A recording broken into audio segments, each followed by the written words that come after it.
Yeah, this is a course that I taught out at Oklahoma Christian University when I was an adjunct professor there, and so I thought it'd be good to go through this. And it was designed for international students who didn't know anything about the Bible at all. I mean, the first day of class, just to kind of get to know, I had mostly Asian students from China and Japan and Korea and places like that.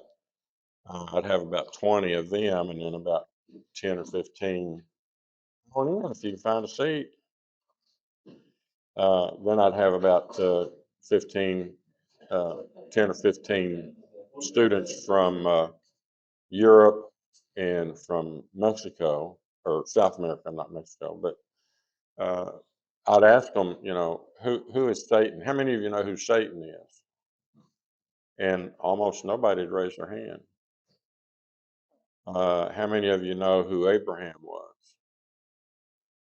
You know, how many of you know who Jesus was? And everybody would raise their hand, but and I'd ask, and I'd say, who was Jesus? Say, well, he was the one that began the Christianity.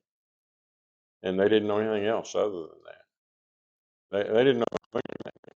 So the course was designed because they're going to a Christian university, they're required to take Bible classes. And what they found was when they put these international students into a regular Bible class, they were failing because we're teaching them like the first class they'd take would be the book of Matthew, the Gospel of Matthew, and they didn't know anything. And all of the American students knew everything, and so the international students were failing. So they began this what they call level to bring them up to the same level as American students. And so my job was to level them. My job was to just give them a general education of who Adam and Eve were, who Noah, Moses, Abraham, Satan, who all these characters are and what the general history of the Bible. So what I do now is you guys are Americans. So you know most of this stuff. And so I go through it, and instead of just teaching you the basic that's on the slide, I try to go into a deeper stuff that maybe you don't know and that you want to know and that you need to know. Okay, any questions? Good. I was afraid somebody would go, huh? Have to go through it all again. Okay, huh? Abraham, who's that? All right. So we're in the prophets. We've gone through. Let's see if I've got another slide that shows. We've gone through. Some of you have a copy of this. Um, and I do little drawings, and my students had to reproduce this. They had to reproduce both of these. This is kind of continues over here like that, but they had to reproduce this. I mean, everything, the drawing, all the words, they had to reproduce this exactly. That was their final exam. And then that was one question. Then I had 90 other questions. Because I would go and say, tell me three things that Abraham did. Tell me three things that David did, and so on like that. And it wasn't an easy, but I gave them this the first day of class. And I told them, I said, now you've got to reproduce this on the final exam. So you might as well start now trying to memorize it because this is your final exam.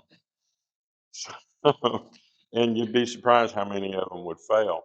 I tell you what was interesting with the few American students I started getting, they're the ones that would fail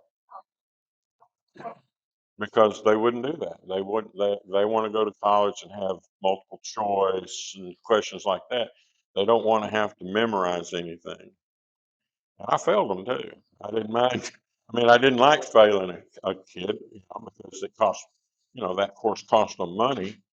But I'm there to, if you don't, I'm there to teach you. Here's the information. If you don't learn it, it's not my problem. It's not my fault. So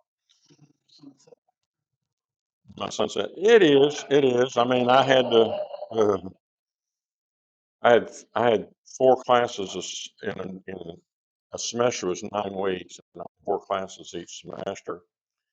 Just one class, history and geography was just one class of my first classes. The assignment was you had to read the Old Testament, all of it in 9 weeks. You had to memorize, and he's the one that he gave us the test with 2,000 facts.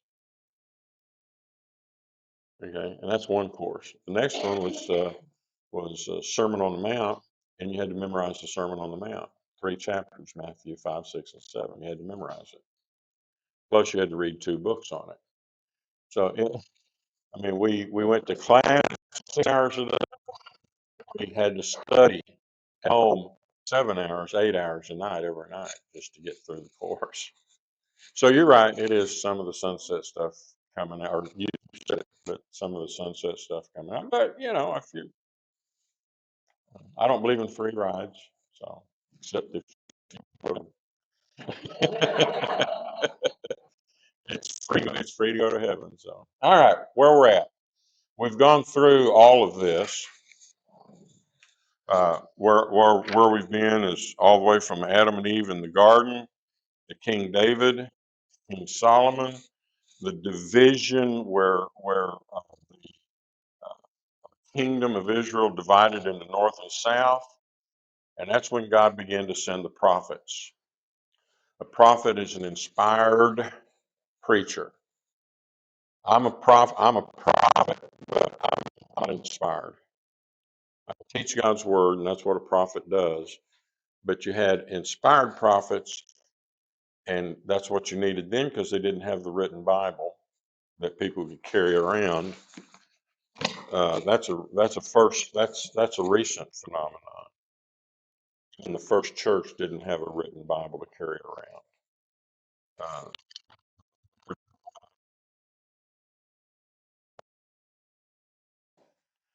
so um, prophets, and the prophets exist.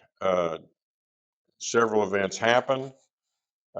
Israel, Daniel was taken into captivity by the Babylonians to Babylon.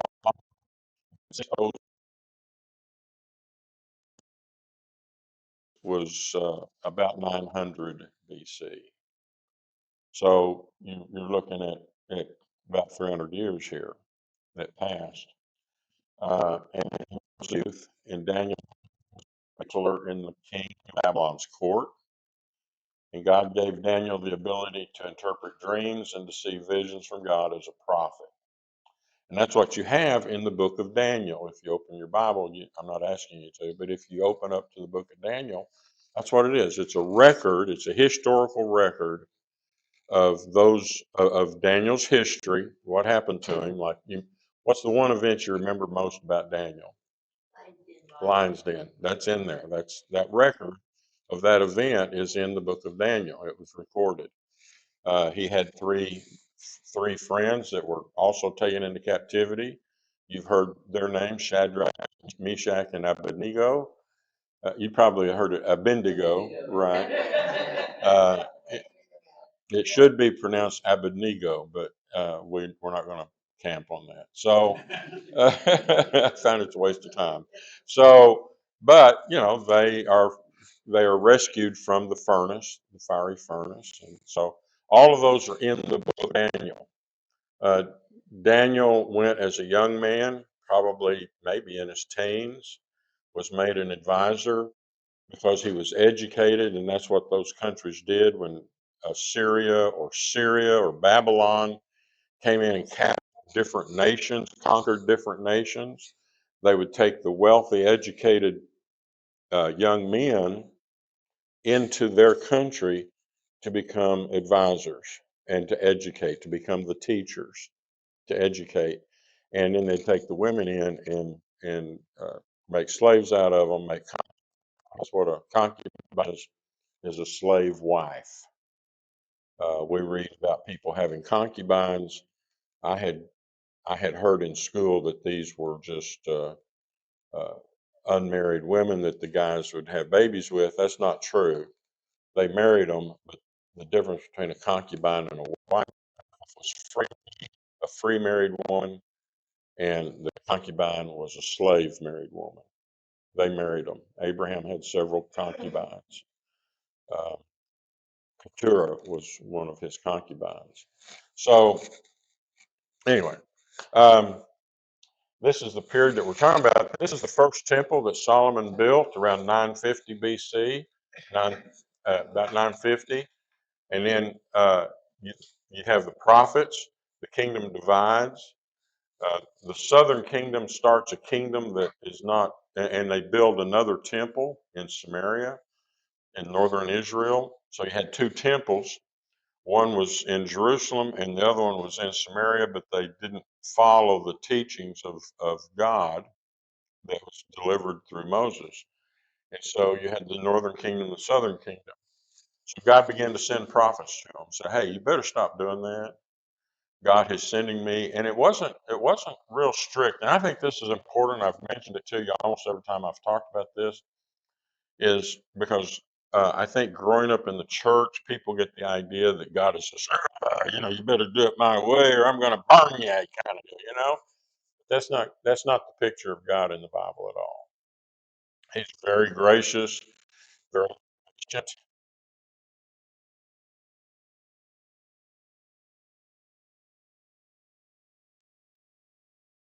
Stop doing that. And it's God speaking. It's like you do to your kids. At least that's the way I do it. My kids don't do that. I'm going to have to whip you if you don't stop doing that. I don't want to have to do that. It hurts me to whip you. I don't want to do that. So don't do that.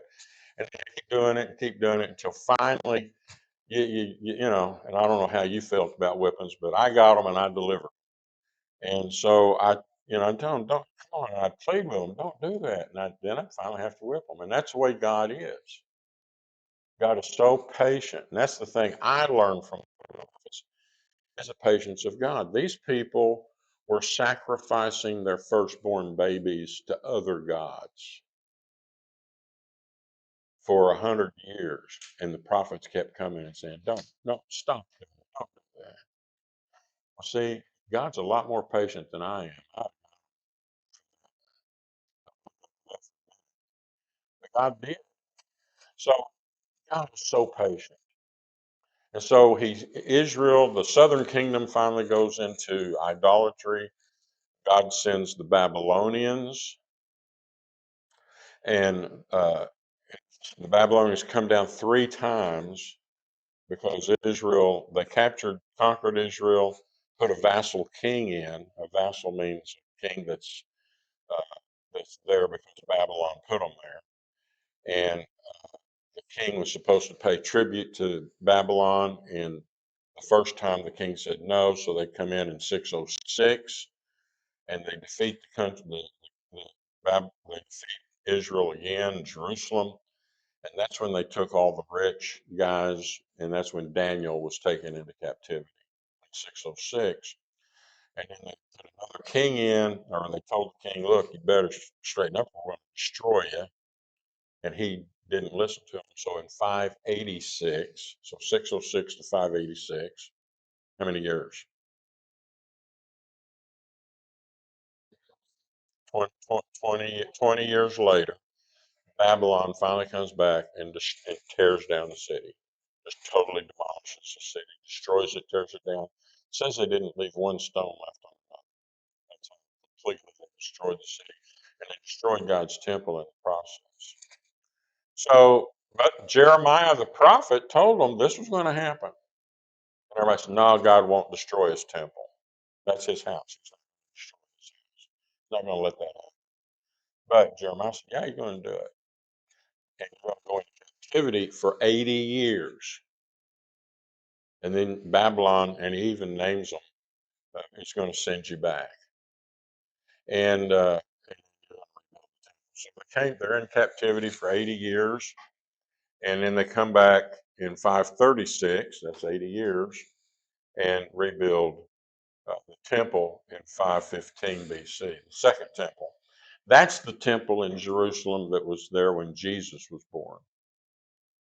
And when it talks about him going to the temple, it wasn't Solomon's temple, it was the second temple that he went to. And then in 70 AD, 70 AD, so that temple stood for about 600 years, didn't it? The Romans came in 70 AD and destroyed the temple that was built in 515 BC. Okay. So the prophets, they were coming to warn, to tell people what was going to happen. Daniel saw the future, and so, and I already covered that. And this kind of shows the history of the prophets. You've got the divided kingdom. That's when you start seeing all the prophets. Then you have the northern kingdom is taken into captivity into Assyria in 722 BC, and then you've got these prophets during that period of time, and then 100 years, almost 200 years later, uh, Babylon comes in and destroys the southern kingdom in the process, and then you have the restoration that Daniel prophesied, and then the restoration until 70 AD. Babylon destroys Jerusalem, took Israel into captivity. After 70 years, the Medians and the Persians defeated Babylon in 549 and released Israel. They released Israel to come back home in 536. Exactly 70 years as Jeremiah prophesied. And it's interesting that if you read Jeremiah, Jeremiah says you're going to be brought back after 70 years, and he mentions the Persians, mentions Darius, mentions him by name, okay, about 80 years before it happened. Darius didn't even exist. And he says that Babylon's going to take you captivity, the Persians are going to come in under Darius, and he's going to send you back home. So, and this shows kind of a map of the Medo-Persian Empire. Um, they defeat the Babylonians and send Israel back. They went back to Israel. They came back here to Israel. See, they were taken into captivity over here. Here's Babylon, and was ruled by Babylon. And so Israel was dispersed in this area. Uh, you know, this is Arabia and modern day Arabia. And then the Babylonians are defeated by the Persians. And so they were sent back home. This represents them coming back to Jerusalem to rebuild the temple. Okay. So, going back. Okay, so Daniel, this is a picture of Daniel and the lion's den. We get a picture of Daniel. We think he's a young guy, but he's got to be in his 80s at this point. Huh? Yeah, yeah.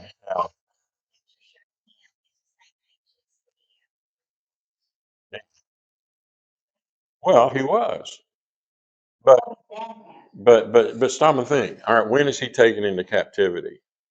How many of you remember the date? 606 BC. Israel comes back 80 years later. So how old would Daniel be? In his 80s, and maybe around 90.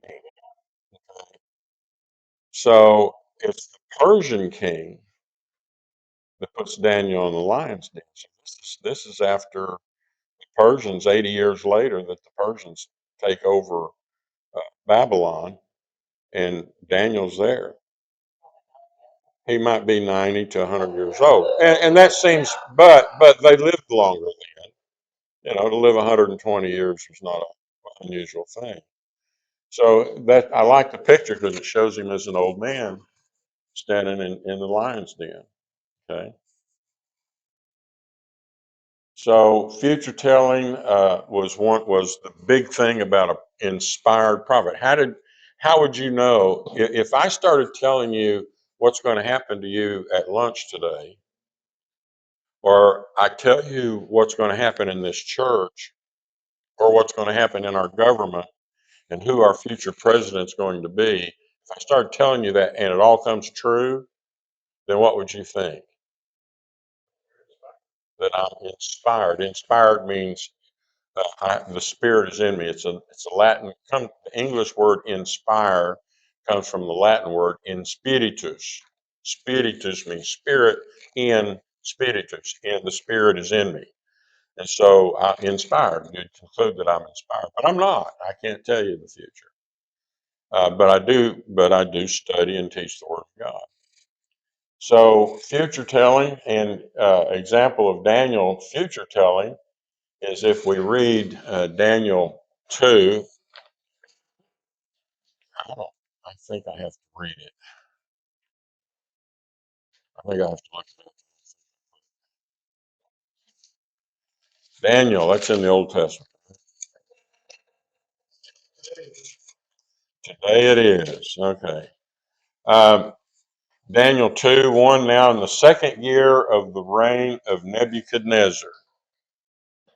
Nebuchadnezzar had dreams, and his spirit was troubled, and his sleep left him.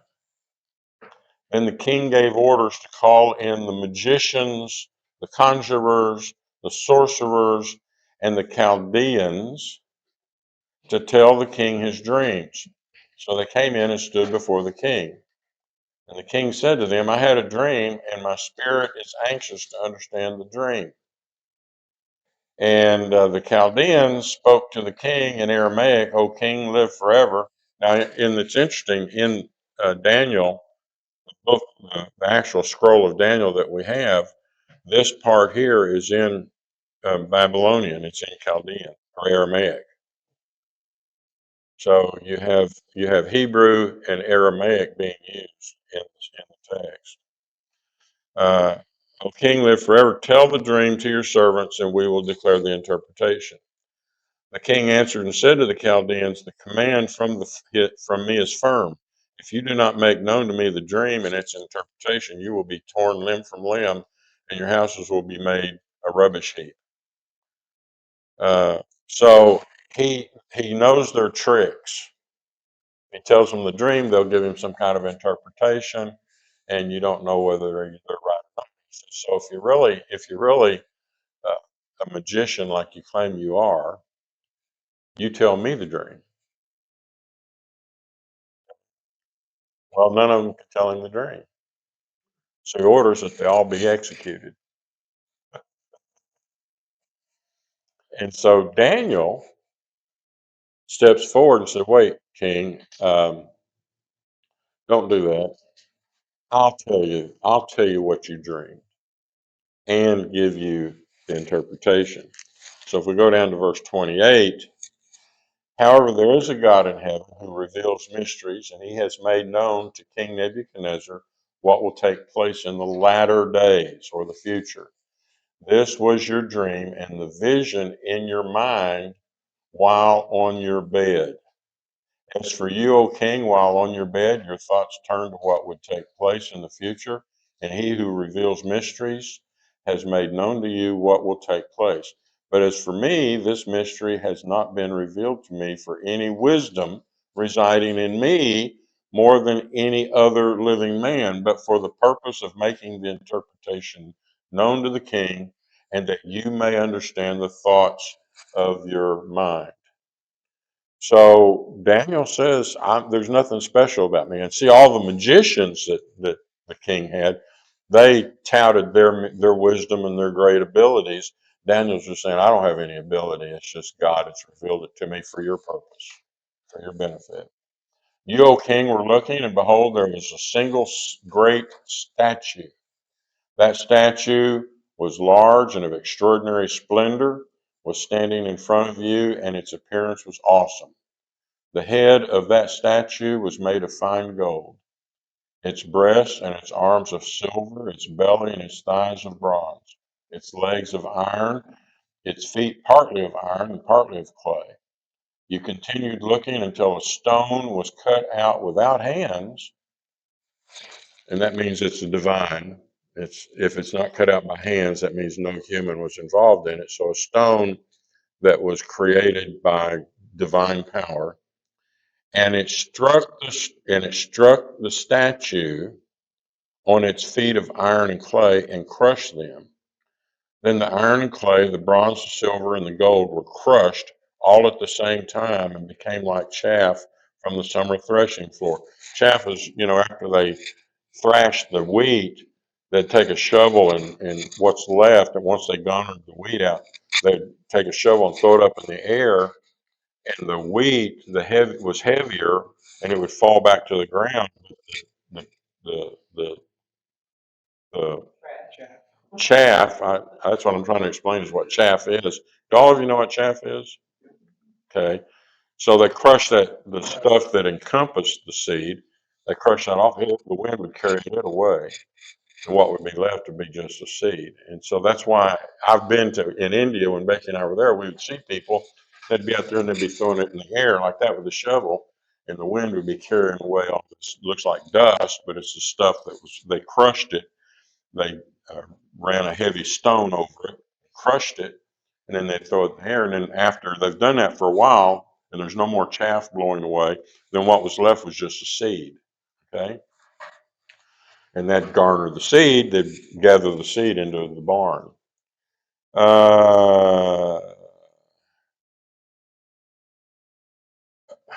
Let's see.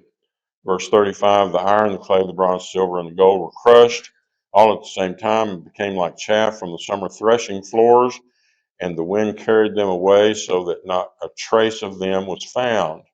So the statue, which is made of these parts, these four parts, was crushed by the stone, and it blew away like chaff blows away. The statue itself blew away. But the stone that struck the statue became a great mountain and filled the whole earth. So this is kind of what you see here. It's Nebuchadnezzar's dream. You've got the head of gold, then you've got the silver, and the bronze, and then the feet of bronze and clay mixed. Then he said there was a mountain, there was a stone cut out, and it struck the statue at its feet, crushed the whole statue so that it blew away and became nothing. Right? That's the vision that's the dream that Nebuchadnezzar had. And Daniel's coming and saying, okay, this is what you saw in your dream. Now he's going to tell him what it means. So he says, verse 32, that the head of the statue was made of fine gold, its breast and its arms of silver, and its belly and its thighs of bronze, its legs of iron, its feet partly of iron and partly of clay.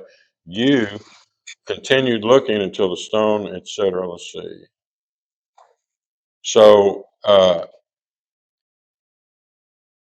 verse 37, he says, you, O king, are the King of Kings, to whom the God of heaven, has given the kingdom, the power, and the strength, and the glory.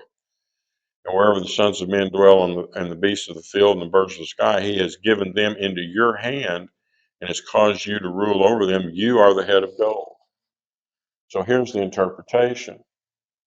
Over here on the right-hand side, you see verse 37 and 38, he tells the king, you're the head of gold. When you look at the statue, you represent the head of gold represents you. Then verse 39 to 40 says, after you another kingdom will rise, inferior in years. Next, a third kingdom, one of bronze, will rule over the whole earth. Finally, there will be a fourth kingdom, strong as iron, for iron breaks and smashes everything, and as iron breaks things into pieces, so it will crush and break all the other kingdoms. Everybody understand that? So what does the statue, what do the four parts of the statue represent? Four kingdoms, and they come one after the other. Now, historically, you've got Babylon. If you start with the head of gold, Babylon, then you've got Media and Persia. Then you've got Greece. The third kingdom is Greece. And who rises up in power after Greece? Rome. So you've got four kingdoms. And see, there's no way that Daniel or the king could know this, but this is what he points out. You've got Babylon was 604 to 539 BC. Medo-Persia, and Persia becomes a stronger one. Media and Persia join forces to defeat Babylon, but the Persian Empire becomes the prominent one. And from 539 to 331 BC, then Greece under Alexander the Great uh, went in and conquered Persia, defeated them, and that's interesting. How many of you have seen the movie 300? Okay, so do you know what that was about? What was it about? Huh? Yeah, yeah. The Persians came in. This is in the 400s. They came in against Greece, uh, and this the king of that led that campaign was actually Esther's husband. Yeah, and he comes in and he's going to punish Greece, and he marches the biggest army that had ever been marched, a 500,000 men. Some of them argue that it was a million. Marches over, crosses over into Greece, and comes down. And they have this one pass, uh, Thermopylae, or translated Hot Gates. And the reason it's called Hot Gate is because there's a big, huge mountain range, then the sea. And between the mountain range and the sea, there's a level field about 100 yards wide. And there was a volcanic spring right there that put out hot water. And people would go there to bathe and stuff in these hot springs. And so they called it Hot Gate because you had to go through this pass to go from North Greece to South Greece. So it became like a gate. And they built a wall. The Phocians built a wall, a big wall to separate North from South Greece. Beach stones, bigger than these tables that are stacked up. Okay. And so the Greeks are going to go meet the Persians there to try to stop them. And so the strongest army then was Sparta. Now, Spartans was an army society. They drafted their men into the army at 8 years old, and they were trained, and they were trained to go into battle to die. And so to take the fear out of them is they would take these boys, and when they'd have festivals, they'd have 4 to 8 festivals a year, they would publicly whip the boys in public. And the goal was that the child was not supposed to cry out in pain. And so they would take them and whip them, and sometimes the boys would crawl off and die.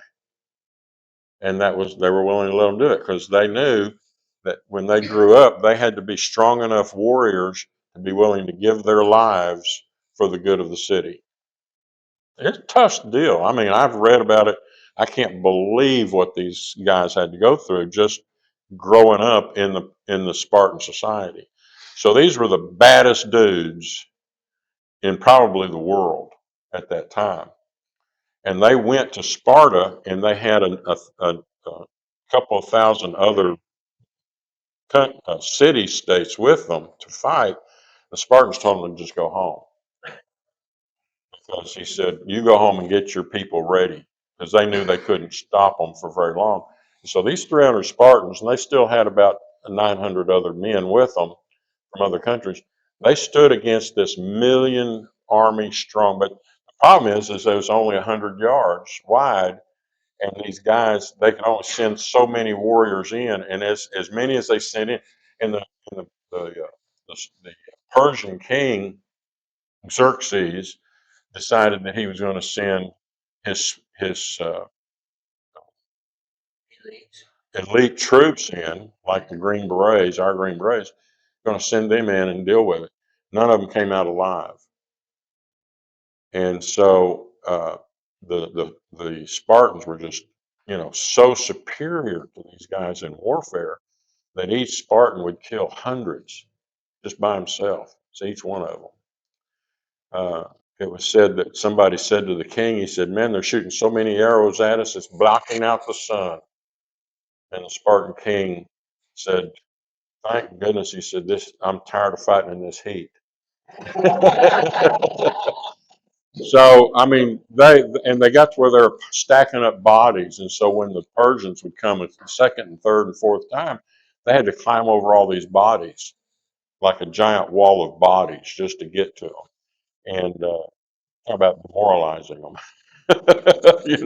If you had to go to war and you had to climb over the dead guys that had gone before you, that'd be pretty hard. But that's the story of that. The Greeks defeated and then the Persians defeated them. Then they couldn't defeat. They sacked the city of Athens, the capital of Greece, and then the Greeks continued to have war with them on the sea. And in their sea battles, they defeated them. Now the problem is the only way the Persians could survive. How would you feed an army of 1,000,000 men? Could you get the money? Could you get the food from the land that you're defeating? No. So they had ships full of cargo that was used to feed the men. And if you destroy that, then the men are going to starve to death. So the Persians got to that point, so they went home, and then they came back, and the Greeks then defeated them at Marathon and other places. So Alexander the Great came along about almost 100 years later, and he was angry, and he wanted to punish the Persians for what they did, and so he went in and attacked them and totally defeated the Persians, killed the king, and conquered their whole land. And that's why you have cities even today over in that part of the world called Alexandria. Alexandria, Egypt, is because Alexander conquered Egypt. You see what I'm saying? So there were several cities named Alexandria because Alexander went and defeated them. So Alexander, the Greeks, were rulers for about 200 years, and then the Romans rose up, and they were the bad boys on the block. They got to be the bad boys. These are small places. Greece is a small country. Italy's a small place. It's a small country.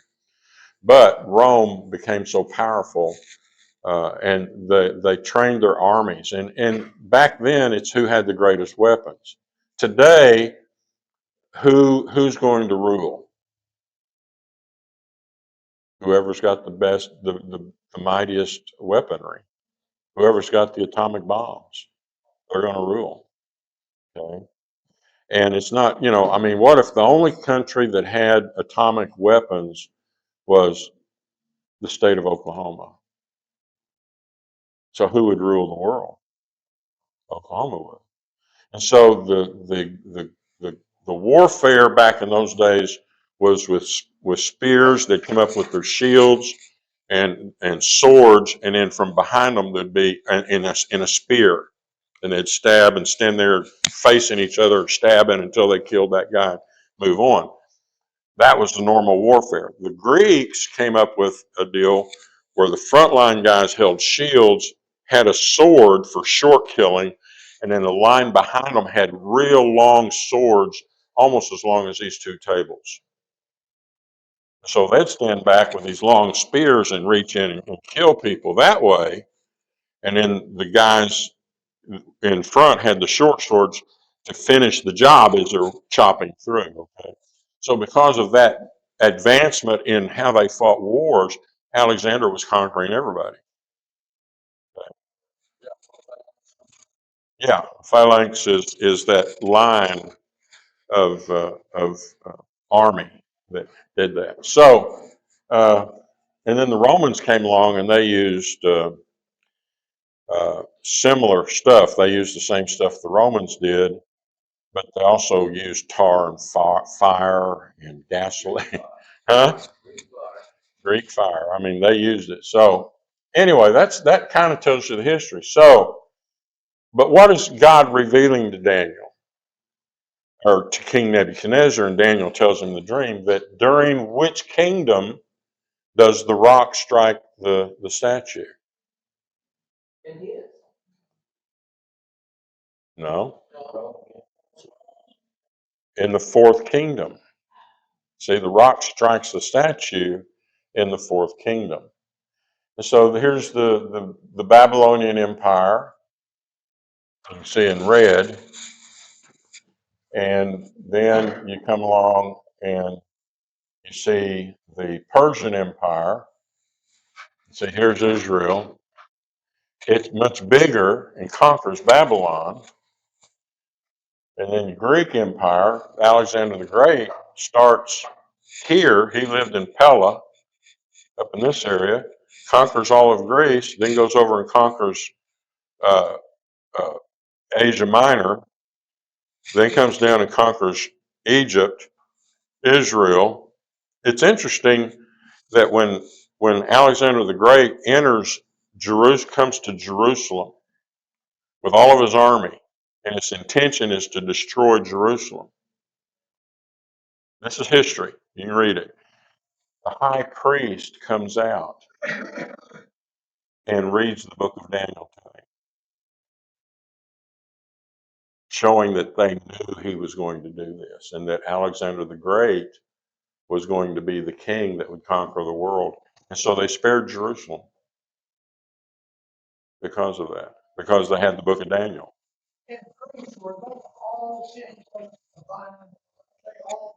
They initially they were not, but Alexander the Great united them under one king because each city state had their own ruler, and they were fighting each other.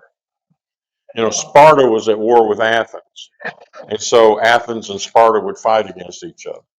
And you had all of them, the big cities was their own state. And so they would war against each other. Alexander went in and conquered all of them and brought them all under one head. And so then Rome, and there's the Roman Empire. It's much bigger, much larger, as you can see. And so it says here that the statue in the time of those kings, of all four of those kings, the God of heaven will set up a kingdom that will never be destroyed, nor will it be left to another people.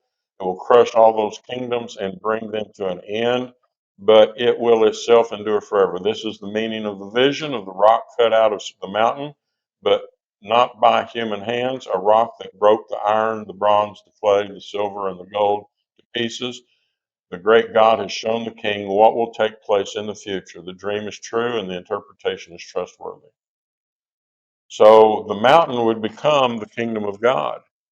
So when would that happen? Church. Well, but in the dream, when would the mountain of God be established? During what? During the fourth kingdom, which was what country? Rome. So when was the kingdom established? When was the church established? During the Roman Empire, during the time of the Roman Empire.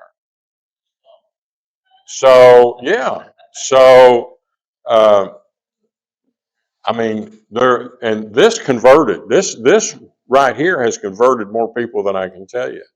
I told you about the guy in Athens that came from Albania, and he had his PhD, and he came to Greece from Albania,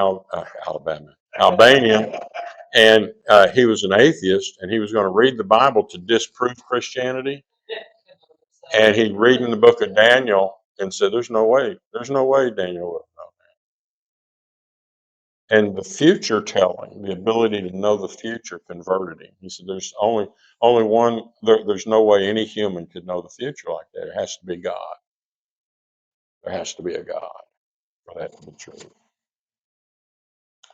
So it was established during the Fourth Empire, or the Fourth Kingdom, which was the Roman Empire. So that's an example of the prophets. And each of the prophets tell some aspect of the future, but Daniel tells the greatest length The whole book of Daniel, it's got several visions. Each vision is related to this one. Like in chapter 8 of Daniel, he'll talk about the Greek Empire. Chapter 7, he'll talk about the Roman Empire. Okay. So it's each chapter, well, not each chapter, but each vision will go into detail about each one of these. Yes. Uh, when the church was established during the Roman Empire, was that the Catholic Church? No. It wasn't the beginning of what? No, no. Let me give you real quick, but we've got enough. I'm going to take time. When the church first began, the apostles, the 12 apostles and prophets revealed to the church, the new beginning church, that there were tens of thousands, 100,000 people involved by the end of the first century. They were telling the church what God wanted, just like the prophets did. They began to write down their stuff, and that's what we call the New Testament. They began to write down their message and what they were telling people. And the first church began believing that these men were inspired, in spiritus. They had the Spirit of God telling them what God wanted them to know. About 300 years later, uh, the church evolved into a political entity. Okay, the Roman Emperor Constantine, is it Constantine that I'm thinking of? Converted and commanded that the Roman Empire convert to Christianity. It became political. And so they had their heads of the church, and they began to let the heads of the church begin to dictate what God's will was. So they had the idea that the apostles and prophets of the first century were in charge, and then the heads of the church interpret God's will after that. That comes about 350, 400 years later. That's the Orthodox Church, Eastern Orthodox Church. And they had heads of these different districts. They called them patriarchs, which in Greek, the word patriarch means father leader. About 650 years later, the Italian patriarch decides he's going to take the authority over all the other patriarchs. And they call them patriarchs, but in Latin they call him Papa or Pope. And so the Catholic Church the Catholic Church actually began there because they began to separate themselves from the Orthodox Church. And so the Catholic Church finally declared its severance uh, in around 900 AD. About 1000 AD is when they declared their severance. So the Catholic Church comes later, much later, 1,000 years later. Okay, and then you had the Reformation movement, where all of these groups like Calvin and all of these guys pull away from the Catholic Church and say, no, we're not going to go along with the Papa, with the Pope. We're going to go back and try to, we're going to do things because they saw corruption in the Catholic Church. So they wanted to correct the corruption. So then you've got the Church of England, the Presbyterians, the Methodists, and all of these. Okay, and that comes along about 1600 AD,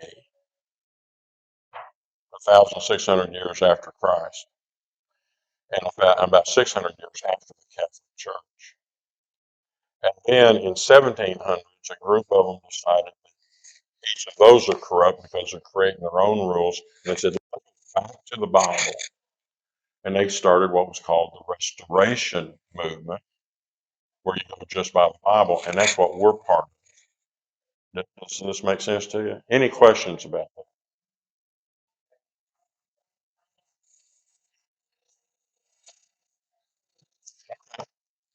Well, we don't have any choice. We've got 5 minutes.